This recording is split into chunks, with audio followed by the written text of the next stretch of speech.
નમસ્કાર મિત્રો, વિડીયોમાં તમારું સ્વાગત છે। જી હા મિત્રો, અત્યારે હાલ મોટા અને મહત્વના સમાચાર સામે આવી રહ્યા છે। તો મિત્રો, સમાચારમાં વાત કરીએ તો અકસ્માતમાં 4 શ્રમિકોના મોત નિપજ્યા હતા। તો સાબરકાંઠા જિલ્લાના ઈડર તાલુકાના રિવાસ ગામે સોમવારે મોડી રાત્રે ટ્રિપલ અકસ્માત થતા ગંભીર ઇજાના કારણે ઈડરના ભોઈવાડામાં રહેતા 4 યુવાનોના કમકમાટી ભર્યા મોત નિપજ્યા હતા।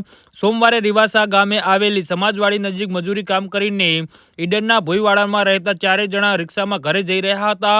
ત્યારે ઇકો ચાલકે રિક્ષાને ટક્કર મારતા રિક્ષાનો કચ્ચર ઘાણ નીકળી ગયો હતો। અકસ્માતમાં બેઠેલા 4 પૈકી 2 જણાના ઘટના સ્થળે જ મોત નિપજ્યા હતા। ઘવાયેલા અન્ય 2 યુવાનોનું સારવાર દરમિયાન મોત નિપજ્યું હતું।